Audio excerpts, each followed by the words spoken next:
الحمد لله نحمده ونستعينه ونستغفره ونعوذ بالله من شرور أنفسنا ومن سيئات أعمالنا. من يهده الله فلا مضل له ومن يضلل فلا هادي له، وأشهد أن لا إله إلا الله وحده لا شريك له، وأشهد أن محمدا عبده ورسوله. أما بعد، فإن خير الحديث كتاب الله، وخير الهدي هدي محمد صلى الله عليه وسلم، وشر الأمور محدثاتها، وكل محدثة بدعة، وكل بدعة ضلالة، وكل ضلالة في النار. أعوذ بالله السميع العليم من الشيطان الرجيم. يا أيها الذين آمنوا اتقوا الله حق تقاته ولا تموتن إلا وأنتم مسلمون. يا أيها الناس اتقوا ربكم الذي خلقكم من نفس واحدة وخلق منها زوجها وبث منهما رجالا كثيرا ونساء، واتقوا الله الذي تساءلون به والأرحام إن الله كان عليكم رقيبا. يا أيها الذين آمنوا اتقوا الله وقولوا قولا سديدا يصلح لكم أعمالكم ويغفر لكم ذنوبكم، ومن يطع الله ورسوله فقد فاز فوزا عظيما.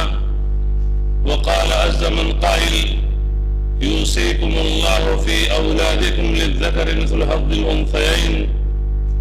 وعن ابن عباس رضي الله عنهما قال: قال رسول الله صلى الله عليه وسلم: ألحقوا الفرائض بأهلها. أخرجه البخاري في كتاب الفرائض. محترم حاضرین جمعہ، بزرگوں، نوجوانوں، دینی ملی بھائیوں، عزیز بچوں، ہمارے لیے بڑی سعادت کی بات ہے کہ آج زندگی میں پہلی بار آپ کی اس جامع مسجد میں خطبہ جمعہ کا موقع ملا. اللہ تعالیٰ سے دعا ہے کہ اللہ تبارک تعالیٰ اس میں میرے رسول سے ہم جو بات کہیں کتاب و سنت کے حوالے سے ہو، اور جو بھی باتیں آپ کے گوشے گزار کی جائیں اس پر اللہ تعالیٰ سب سے پہلے ہمیں اور آپ تمام سامعین کو عمل کرنے کی توفیق عطا فرمائے. محترم دینی بھائیوں، ہم جس معاشرے اور جس سماج اور سوسائٹی میں رہتے ہیں، جب اس سماج پہ ہم نظر ڈالتے ہیں تو ہمارا یہ سماج یہ زخموں سے بھرا ہوا ہے. کہیں پر سود خوری عام ہے، تو کہیں زناکاری ہے، تو کہیں شراب نوشی ہے، کہیں ظلم اور زیادتی ہے، کہیں بچوں اور بچیوں کے مابین عدل و انصاف نہیں ہے. یعنی طرح طرح کی بیماریاں ہیں، اخلاقی اور سماجی بیماریاں ہیں، جن بیماریوں میں ہمارا معاشرہ اور ہمارا سماج چل رہا ہے. بہت سارے زخم ہیں، لیکن ان زخموں میں سے ایک زخم پر میں آج کے اس خطبہ جمعہ میں مرہم لگانے کی کوشش کروں گا، اور وہ زخم ہے بچیوں کو میراث سے محروم کرنا. بچیوں کو میراث سے محروم کرنا. یہ حقوق العباد ہے. یہ نماز جو آپ پڑھنے کے لیے آتے ہیں، یہ روزہ جو رکھتے ہیں، یہ زکوٰۃ جو دیتے ہیں، یہ حج اور عمرہ جو کرتے ہیں، یہ تلاوت قرآن کرتے ہیں، ذکر و اذکار کرتے ہیں، تہجد کی نماز پڑھتے ہیں، یہ تمام چیزیں کیا ہیں؟ ان کا تعلق حقوق اللہ سے ہے. لیکن ہمارا معاشرہ جس برائی کی لپیٹ میں ہے، وہ اہم بیماری یہ ہے کہ ہمارے ظلم سے ہماری بچی محفوظ نہیں ہے. یعنی وہ بچہ بھی ہمارے نطفے سے پیدا ہوا ہے، اور وہ بچی بھی ہمارے اور آپ کے نطفے سے پیدا ہوئی ہے، لیکن بچے کو تو سب کچھ حوالے کر کے چلے گئے، لیکن بچے کو اپنی جائیداد میں 1 فٹ زمین بھی دے کر کے نہیں گئے. ذرا سوچو تو صحیح. یہ جیسے آپ نماز کو فرض سمجھتے ہیں کہ یہ نماز فرض ہے، ایسے ہی سورہ نساء اٹھا کے پڑھیے، سورہ نساء کی آیت نمبر 11 جو آپ کے سامنے پڑھی گئی ہے، اللہ تعالیٰ نے کیا فرمایا؟ یوصیکم اللہ فی اولادکم للذکر مثل حظ الانثیین۔ تمہارے رب نے تمہیں تمہارے بچوں کے بارے میں حکم دیا ہے۔ کیا حکم دیا ہے؟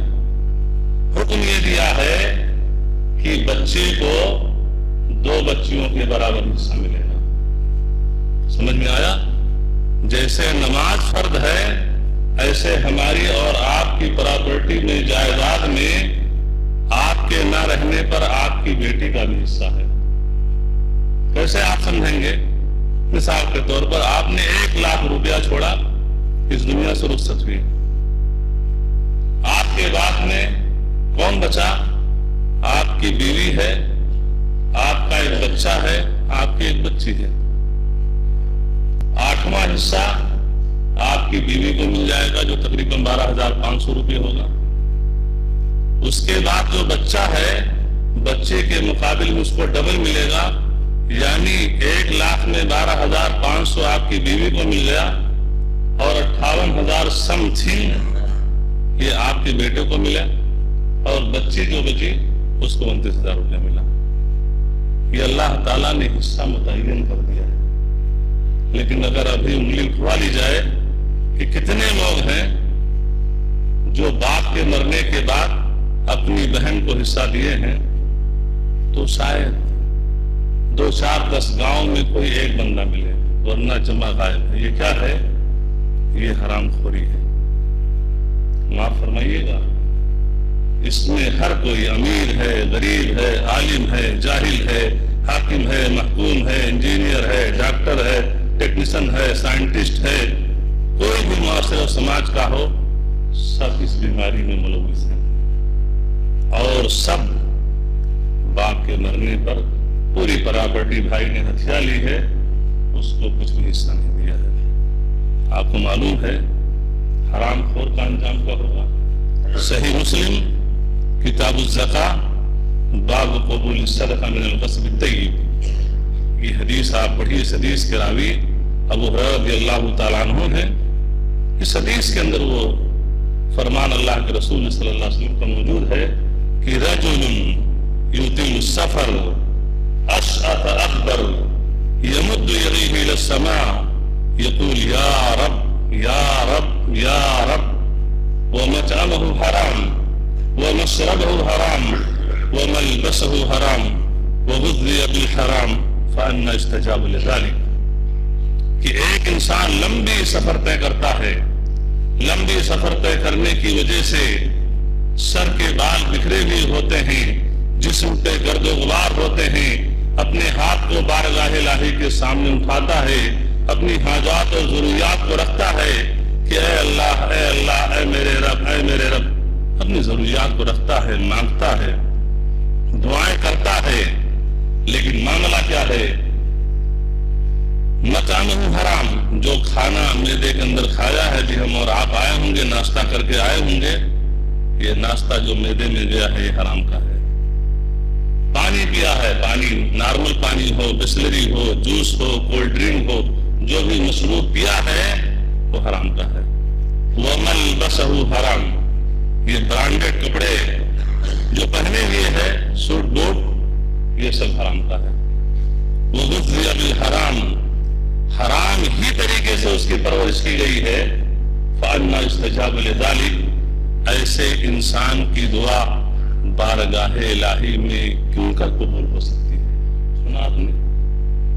یعنی حرام خوروں کا انجام یہ ہے، اور سب سے بڑی حرام خوری یہ ہے کہ باپ کے مرنے کے بعد آپ بھائی کے حیثیت سے ہیں اور آپ نے پوری پراپرٹی ہتھیا لی اور بہنوں کو 1 انچ آپ نے نہیں دیا۔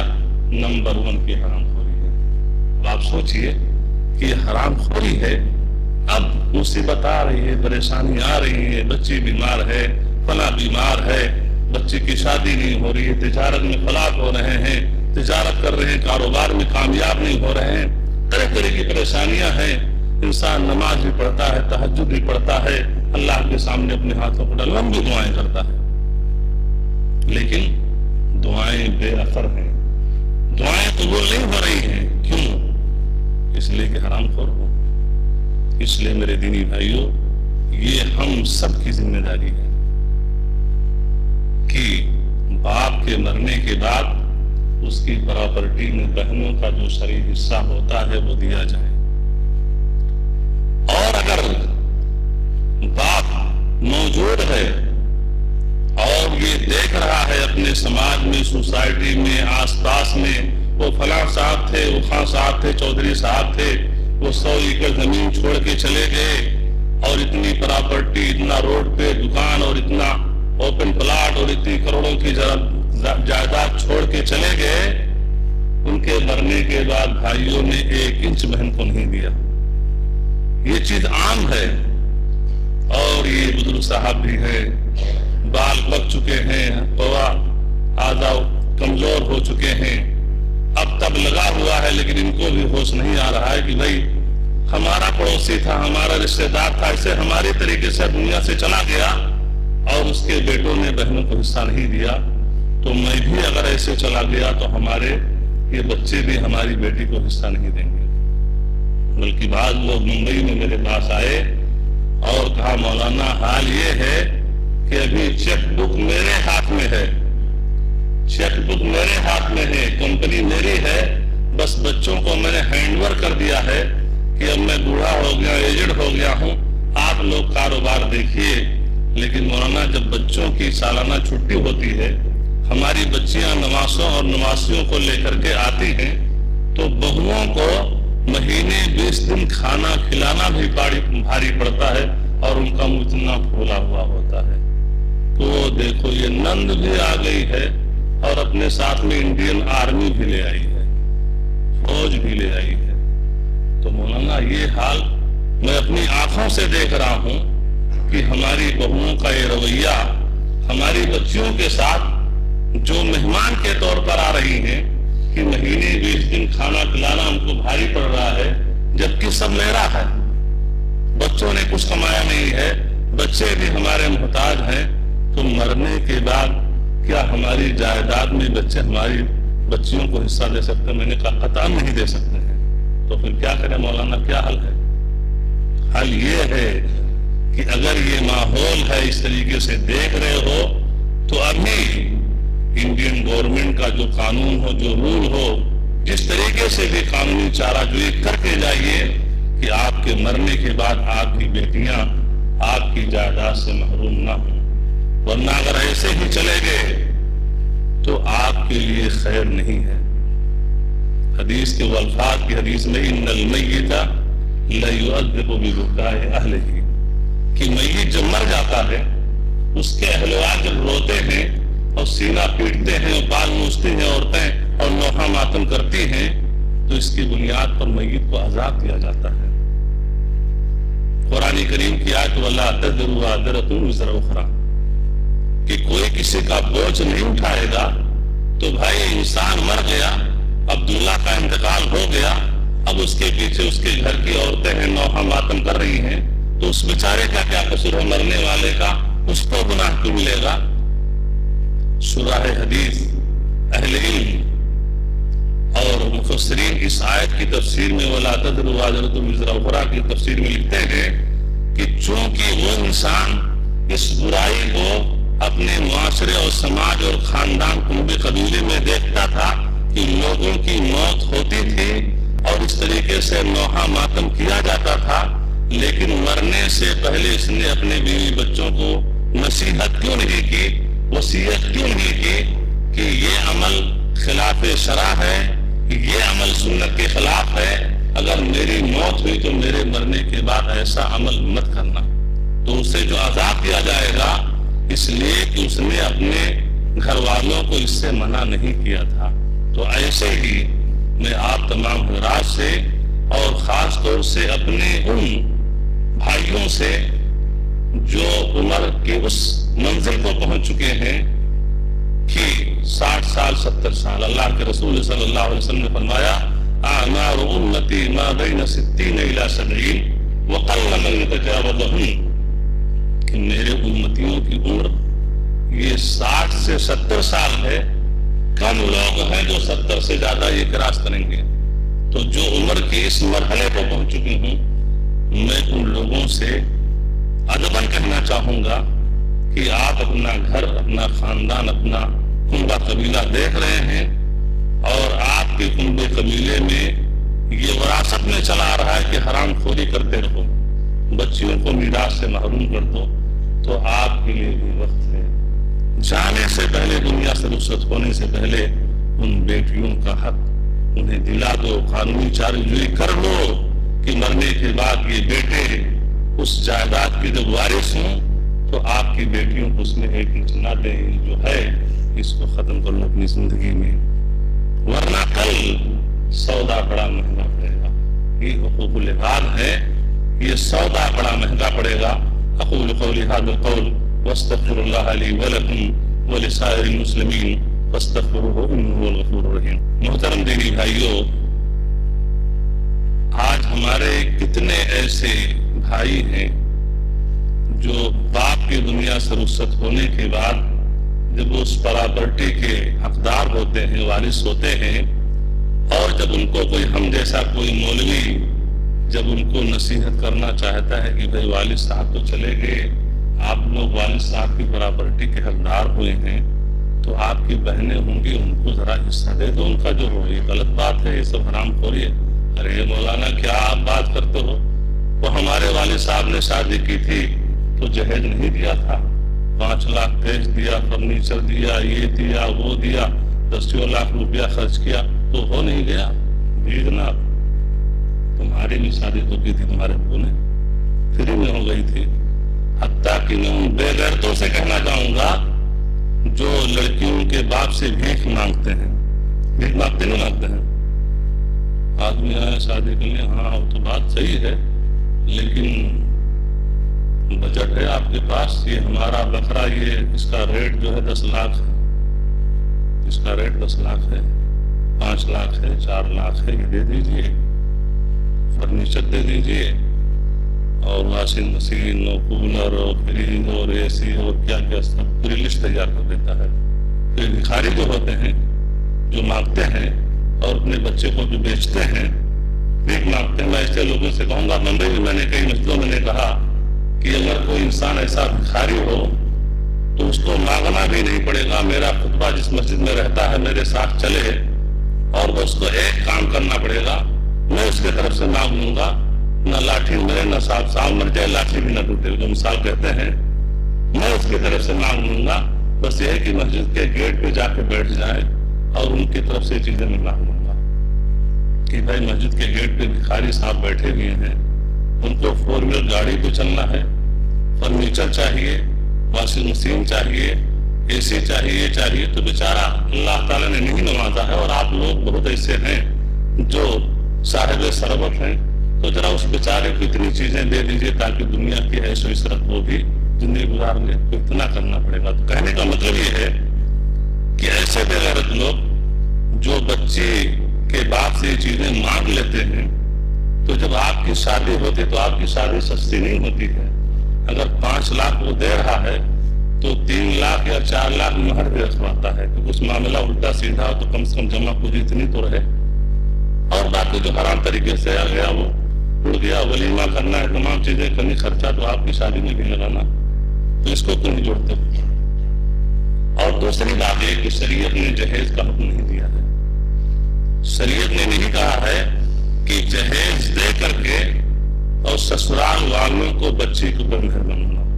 شریعت نے حکم یہ دیا ہے کہ بچے کو میراث دے کر کے اللہ کا جو نظام میراث ہے اس کو نافذ کر کے عرش والے کو بچے کو بڑا مہربان بنا لو اور عرش والے کو سسرال والوں کو بڑا مہربان بنا لو. جب اللہ کا جو نظام میراث ہے اس کو نافذ کرو گے تو عرش والا تمہاری بچی کو بڑا مہربان ہوگا، تمہارے اوپر مہربان ہوگا، تمہارے سسرال والوں کے اوپر مہربان ہو جائے گا.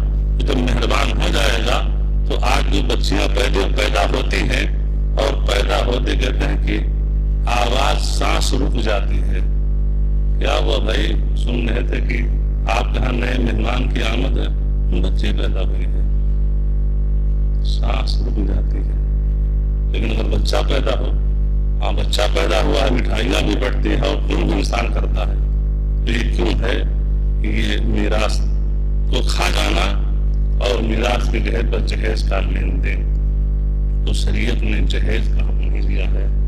میراث کا نفاذ اگر ہو جائے تو نہ منگنی ہوگا، نہ برچھگائی ہوگا، نہ بارات ہوگا، کچھ نہیں ہوگا۔ اور اسلام کے اندر اس کا کنسپٹ ہی نہیں ہے۔ اسلام کے اندر کنسپٹ یہ ہے کہ شادی کر رہے ہو تو مہر تمہارے پاس ہے۔ اللہ کے رسول صلی اللہ علیہ وسلم کی مشہور حدیث، اللہ کے رسول صلی اللہ علیہ وسلم ایک دفعہ بیٹھے کیے تھے، ایک خاتون آئی صحابہ کرام کے ساتھ، انہوں نے کہا میں اپنے آپ کو آپ کی ہبا کر دوں، یعنی ان کا مقصد تھا کہ آپ مجھ سے شادی کر لیجیے۔ اللہ کے رسول صلی اللہ علیہ وسلم بڑے شرمیلے انسان تھے، آپ نے سر نیچے کر لی، کچھ جواب نہیں دیا، نہ یس میں، نہ نو میں، نہ ہاں میں، نہ نہیں میں۔ ایک صحابی تھے، انہوں نے کہا اللہ کے رسول صلی اللہ علیہ وسلم اگر آپ کو حاجت نہیں ہے تو میری ہی شادی کروا دیجیے۔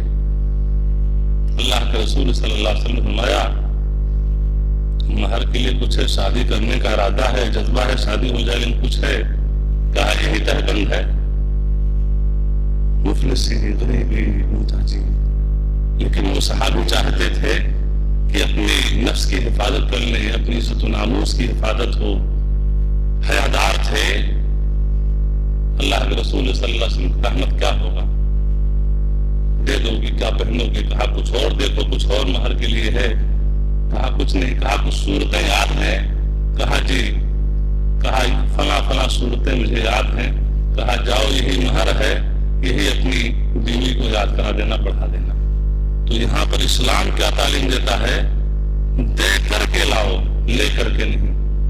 یہاں یہ ہے کہ شادی کر رہے ہو تو بچے کو مہر دے کر کے لے کر کے آؤ، نہ کہ بچے کے باپ سے وصول کر کے جہیز جو حرام طریقے سے وصولا جاتا ہے یہ لے کر کے آؤ۔ اس لیے ہمیں ذرا غور کرنے کی ضرورت ہے، سوچنے کی ضرورت ہے۔ اب بہرحال کچھ حد تک یہ بیداری آ رہی ہے، اور میں نے بمبئی میں بھی یہ میراث کی مہم شروع کی ہے، اور یہاں بھی جو علاقے کے با اثر علماء ہیں ان سے بھی ہماری یہی گزارش ہو رہی ہے کہ اپنی مساجد میں، اپنے دروس میں یہ میراث پہ زور دیا جائے، تاکہ لوگوں کو بیدار کیا جائے۔ جب میراث کا نفاذ ہوگا تو جہیز کا ختم ہو جائے گا، ورنہ آپ لوگ یہ سوچ کے رکھیے اور اپنی دل و دماغ میں بٹھا لیجیے کہ حقوق العباد ہیں، آپ پنج وقتہ نماز کے پابند ہیں، آپ فرض روزوں کے پابند ہیں، فرض زکوٰۃ کے پابند ہیں، حج عمرے کے پابند ہیں، اور فرائض کے ساتھ آپ نوافل کے پابند ہیں، تہجد بھی پڑھی جا رہی ہے، نفلی روزے بھی رکھے جا رہے ہیں، نفلی صدقہ و خیرات بھی کیے جا رہے ہیں، یہ تمام چیزیں کر رہے ہیں۔ لیکن معاف فرمائیے گا کہ اگر آپ اسی دنیا سے اسی حال میں رخصت ہو گئے کہ آپ کی بیٹی آپ کی جائیداد سے محروم رہی، میراث سے محروم رہی، تو کل قیامت کے دن یہ بیٹی آئے گی، آپ کا دامن پکڑے گی، ابو جان بھائی جان کو سب کچھ دے کے آ گئے تھے لیکن ہمارا کہاں ہے؟ وہ روڈ پہ جو دسیوں دکانیں بنی ہوئی تھیں اور روڈ پہ جو 500 میٹر زمین تھی اسکوائر فٹ میں بکنے والی، اتنے ایکڑ زمین چھوڑ کر کے چلے آئے تھے، ابو جان بھائی جان کو سب دے کے آ گئے تھے لیکن مجھے نہیں دے دو، تو ابو جان ذرا دے دو۔ میرے جیب کی بات نہیں ہے، شمیم اپنے جیب کی باتیں نہیں کر رہا ہے۔ اب یہ آپ کے سامنے حدیث آئے گی، کیا کرو گے وہاں؟ یہاں جب کہیں آدمی پھنس جاتا ہے تو یہ ہے گاندھی جی چل جاتے ہیں، کیا انڈر ٹیبل لفافہ چل جاتا ہے، اور سی ایم پی ایم اور ایم ایل اے اور یہ ہے کہ ایم پی کا فون آ جاتا ہے کہ ہمارا آدمی ہے، وہاں فون آئے گا، چلے گا، انڈر ٹیبل چلے گا، کچھ نہیں چلنے والا ہے، سب ٹکڑی غائب ہو جائے گی، سب عیاری مکاری غائب ہو جائے گی۔ وَلَا يَظْلِمُ رَبُّكَ أَحَدًا، تمہارا رب کسی پر ظلم نہیں کرتا ہے، اس کے ہاں ظلم نہیں ہوگا، اس کے ہاں عدل ہوگا، انصاف ہوگا۔ کیا ہوگا؟ نیکی اور بدی کا معاملہ ہوگا۔ صحیح مسلم کتاب البر والصلہ باب تحریم الدور، یہ حدیث اس حدیث کی روایت کرنے والے معروف صحابی رسول ابو ہریرہ رضی اللہ تعالیٰ عنہ ہیں. فرماتے ہیں کہ اللہ کے رسول صلی اللہ علیہ وسلم صحابہ کرام کے ساتھ تشریف فرما تھے. کہتے ہیں اتدرون ما المفلس قالوا المفلس فينا من لا درهم له ولا متاع قال ان المفلس من امتي من ياتي يوم القيامه بصلاة وصيام وزكاة ياتي وقد شتم هذا وقذف هذا وضرب هذا واكل مال هذا وسفك دم هذا فيؤتى هذا من حسناته وهذا من حسناته فإن فنيت حسناته قبل أن يقدم عليه أخذ من خطاياهم فطرحت عليه ثم طرح في النار. اللہ کے رسول صلی اللہ علیہ وسلم نے صحابہ کرام سے پوچھا آپ کو معلوم ہے کہ مسکین، فقیر، محتاج، تنگ دست کون انسان ہے؟ صحابہ کرام نے جواب دیا کہ اللہ کے رسول صلی اللہ علیہ وسلم ہمارے درمیان مفلس، محتاج، تنگ دست وہ انسان ہے جس کے پاس ضروریات زندگی کے سامان نہ ہو، جس کے پاس دینار و درہم نہ ہو. اس انسان کو ہم فقیر اور محتاج سمجھتے ہیں. اللہ کے رسول صلی اللہ علیہ وسلم نے فرمایا کہ میری امت کا سب سے نمبر 1 کا فقیر، محتاج، تنگ دست، تلاش وہ انسان ہوگا جو قیامت کے دن اللہ تعالیٰ کے سامنے آئے گا، نمازی ہوگا، زکاتی ہوگا، روزے دار ہوگا. کہ چاہے حقوق اللہ ہے، اللہ کے حقوق میں نمبر 1 پہ ہوگا، کوئی کمی نہیں ہوگی. لیکن جہاں بندوں کے حقوق ہوں گے اس میں 0 ہوگا. 0 کیسے ہوگا؟ کسی کو مارا ہوگا، کسی کا مال ہڑپ کیا ہوگا، کسی کو گالی دی ہوگی، کسی پر تہمت لگائی ہوگی، کسی کا 300 کو مرڈر کر دیا ہوگا. یہ سب کیا ہے؟ بندوں کے حقوق ہے نا. کیا ہے اس میں؟ کسی کا مال بھی ہڑپ کیا ہوگا. آپ کو شرم نہیں آتی ہے؟ باپ انتقال کر گیا ہے اور بہن کی پوری جائیداد پہ قبضہ جما کے رکھے ہو، یہ ہڑپ کرنا ہو کہ نہیں ہوا؟ ہمارے یہاں تصور ہے کہ پڑوسی کی جائیداد ہڑپ کر لو، کسی کا زمین ہڑپ کر لو، کچھ ایسا کر لو تو کہتے ہیں کہ یہ ظلم ہے، یہ زیادتی ہے اور ایسا تو نہیں ہونا چاہیے. بلکہ دیکھے تو یہ لوگ پنچایت میں آتے ہیں، کسی کا میٹر پھنس گیا، وہ فلاں بابو کو، خان صاحب کو، چودھری صاحب کو، پردھان صاحب کو بلاؤ. ارے وہ پردھان صاحب، وہ چودھری صاحب، خان صاحب خود نمبر ان کا کریکٹ ہے. کریکٹ اس لیے ہے کہ بہن کا حصہ تو خود نہیں دی ہوئی ہے، بہن کے حصے پر دعویٰ دماغ کو بیٹھا ہوا ہے، وہ خود کریکٹ ہے. وہ کیا انصاف کی بات کرے گا؟ ہے کہ نہیں؟ سب لوگ اس میں ہیں. تو کیا ہے؟ اب یہ سب لوگ جتنے مظلوم لوگ ہیں سب اللہ تعالیٰ کے سامنے آئیں گے. اس نے مجھے مارا تھا، اس نے گالی دی تھی، اس نے میرا مال ہڑپ کر لیا تھا، اس نے میرے اوپر تہمت لگائی تھی، اس نے میرا قتل کروایا تھا. خون آئے گا کسی کا؟ روپیہ چلے گا؟ سوچ چلے گا؟ پاور چلے گا؟ کچھ نہیں چلنے والا ہے. کیا ہوگا کہ اب اس انسان کی نیکیاں ان لوگوں کو ٹرانسفر کی جائیں گی، دے دی جائیں گی سب کو. نیکیوں کی جھولی خالی ہوگی، 0 ہو گیا. ابھی بھی لوگ باقی ہیں. اب کیا ہوگا؟ ان لوگوں کے گناہ کو اس نمازی، زکاتی، حاجی کو ڈالا جائے گا اور پھر گھسیٹتے ہوئے جہنم میں ڈالا جائے گا. اللہ تعالی ہم تمام لوگوں کو جہنم کے دردناک عذاب سے بچائے گا. تو میرے دینی بھائیوں، یہ ہمارے دل کی آواز تھی، جس آواز کو ہم نے آپ کو پہنچانا چاہا. ان منبر و محراب سے تقریریں مختلف عناوین پر اور مختلف موضوعات پر وقت اور موسم کی مناسبت سے ہوتی ہیں، اور ممکن ہے کہ اس موضوع پر بھی باتیں آپ کے سامنے آئی ہوں. لیکن وذکر فإن الذکریٰ تنفع المؤمنین، کہ مومنوں کو یاد دلائیے، اس لیے کہ مومنوں کو یاد دلانا ان کے لیے سود مند اور کارآمد ہوتا ہے. تو ہماری آپ تمام سے گزارش ہے، خاص طور سے وہ لوگ جو ایجڈ ہیں، وہ ہمارے درمیان موجود ہیں، اس پر سوچیں اور اپنی زندگی میں اپنے بچیوں کا جو حق ہے اس کی قانونی چارہ جوئی کر کے جائیں، تاکہ وہ بچیاں میراث سے محروم نہ ہوں، اور نئے بچیاں کھلائیں گی آپ کا قانون کریں گی. ماں باپ کا انتقال ہو گیا ہے، باپ کا انتقال ہوا، بھائی ہے اس جائیداد کا وارث ہوا ہے، اسے چاہیے کہ وہ حرام خوری نہ کرے. ان منبروں محراب سے ان تعلیمات کو سننے کے بعد اپنی بہن کو بلائے کہ چلیے رجسٹری کر لیجیے، آپ کا اتنا حصہ موجود ہے، اور صرف لولی پر نہ لکھا ہے کتنے لوگ ہوتے ہیں، وہ آپ کو تو نہیں ہے، اور حصہ تو آپ لوگوں کا ہے، بالکل آپ لوگ بتاتے ہیں تو وہ لے لو۔ ایسے ہی ہوا جیسے پہلے شادیاں ہوتی تھی، بزرگ لوگ بتاتے ہیں کہ دولہا جاتا تھا سہاگ رات میں تو کہتا تھا کہ مہر معاف کر دو، کہ معاف یہ معاف نہیں ہے، معاف یہ ہے کہ مہر 2000 5000 10,000 ہے، اس کے ہاتھ میں رکھو کہ آپ کا مہر ہے۔ اب وہ کہے کہ نہیں ہمیں مہر کی ضرورت نہیں ہے، مجھے آپ کی ضرورت ہے، آپ اس کو لے لیجیے، اب آپ کھائیے پیجیے، کوئی مشکل نہیں ہے۔ تو یہ کہنے سے کہ میراث ہے، وراثت ہے، لے لو، دینا چاہیے لینا چاہیے نہیں، اس سے کہو کہ آؤ اور چلو رجسٹری کروا لو، تمہارا نام سے رجسٹری کر دیتے۔ اب اس پر بھی اگر وہ بہن شرما حضوری میں کہتے نہیں پابند نہیں چاہیے ہم کو اللہ تعالیٰ نے دیا ہے، اس کے سامنے کیا چیز ہے، کیوں ایسا کہہ رہی ہے؟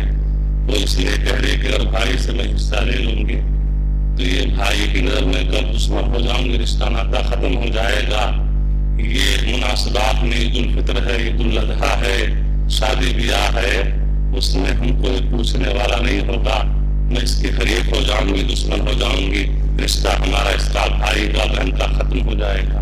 اس لیے وہ کہتی ہے آپ کی ذمہ داری ہے کہ آپ واضح کیجیے کہ میری بہن، میری آپا، میری باجی جیسے حصہ لینے سے پہلے آپ میری بہن تھی، حصہ دینے کے بعد بھی آپ میری بہن رہیں گی۔ اگر یہ چیزیں ہوں تو ان چیزوں کو ذہن سے نکال دو، ایسا کچھ نہیں ہونے والا ہے۔ اس کے باوجود جو کرے نہیں ہم کو چاہیے، آپ یہ کرو نہیں چاہیے، تو یہ آپ کی جو پراپرٹی ہے اس کو بیچ کر کے جامع مسجد اترولہ میں دے دوں، آپ کے لیے ایک مسجد اور بن جائے، مسجد کا آپ کو منزلہ ہو جائے۔ لیکن میرے دوستو یہ نہیں ہوتا ہے کہ کیجیے آپ، اور مال تو ایسی چیز ہے کہ مال یہ 4 سال 5 سال کا بچہ جو بھی شیر خوار بچہ ہو، دودھ پینے والا ہو، اس کے سامنے آپ گاندھی جی نکالیے اور ایک بلینک پیپر وائٹ پیپر دونوں، یہ کہ یہ کدھر ہو جائے گا، ہاتھ پھیلائے گا وہ رنگین نوٹ کی طرف۔ اور مثال لینی ہو، وہ گھسٹ کے سرنگ کے بل چل رہا ہے، آپ 2-4 سکے ہاتھ میں لیجیے، ایسے سے کیجیے اور ایک ہاتھ خالی کیجیے، دیکھیے کس طرف آئے گا وہ۔ ایک ہاتھ ایسے کیجیے، ایک ہاتھ ایسے کیجیے، جس میں سکے ہیں وہ دوڑتے ادھر آئے گا۔ پیسے کی ہر ایک کو ضرورت ہے۔ وہ بہن بھی جب اس کے سامنے چیزیں بیان کرو گے تو آخر میں کہے گی جو بھی بنا کرتی تھی، جب یہ کہو گے اس کو یقین ہو جائے گا کہ میرا بھائی مجھ سے رشتہ ختم نہیں کرے گا، تو کہے گی ٹھیک ہے بابو، کب چلنا ہے رجسٹری کے لیے؟ ٹھیک ہے، تو ایسا کر ڈالو، حرام خوری سے بچ جاؤ، اسی میں خیر ہے، اسی میں برکت ہے، ورنہ کل خیر نہیں ہوگا۔ کل مرو گے، مرنے کے بعد ان بدعمالیوں کی وجہ سے، ان حرام خوریوں کی وجہ سے یہ قبر بھی تنگ ہو جائے گی، اور جب میدان محشر میں اللہ تعالیٰ کے سامنے پیش کے جاؤ گے تو وہاں سوائے ندامت کے، افسوس کے کوئی چیز نہیں ہوگی۔ جب یہ کہو کہ اے کاش میں اپنی اس بیٹی کو، اپنی بہن کو حصہ میں دے دیا ہوتا، لیکن کاش کہنے سے وہ گیا وقت پھر ہاتھ آتا نہیں۔ اس لیے ضرورت اس بات کی ہے کہ ہمارے معاشرے کا ایک بڑا ہی حساس موضوع ہے، اور بڑی امنگوں کے ساتھ میں آپ کی اس جامع مسجد میں گیسڑی سے چل کر کے آیا ہوں کہ انشاءاللہ جو باتیں کی جائیں گی قرآن حدیث کے حوالے سے، انشاءاللہ اس کا اثر ہوگا۔ اللہ تعالیٰ سے دعا ہے کہ اللہ تبارک تعالیٰ نظام میراث جو اللہ تعالیٰ نے نافذ کیا ہے، اللہ تعالیٰ ہمیں اپنے حکم کی بجا آوری کرتے ہوئے ہمیں اس کو اپنے معاشرے میں، اپنے سماج میں، اپنے گھر میں جاری کرنے کی، نافذ کرنے کی توفیق عطا فرما۔ مولا ہمیں نہ تو اپنے حقوق میں، نہ بندوں کے حقوق میں کسی قسم کی کوتاہی کرنے کی توفیق دے، بلکہ اگر کوتاہیاں تیرے حقوق میں ہوئی ہوں تو ہم توبہ کرتے ہیں، اور اگر بندوں کے حقوق میں ہے مالی اعتبار سے تو ہمیں کچھ مال و جائیداد ان کو لوٹانا چاہیے۔ پروردگار عالم میں سے جو لوگ بیمار، اللہ تعالیٰ انہیں شفائے کاملہ عاجلہ فرما۔ جو لوگ اس دنیا سے رخصت ہوئے ہیں ان کی موت کلمہ توحید پر ہوئی ہے، خاتمہ ایمان پر ہوا ہے، اللہ تعالیٰ ان کی مغفرت فرما دے، ان کی بخشش فرما دے۔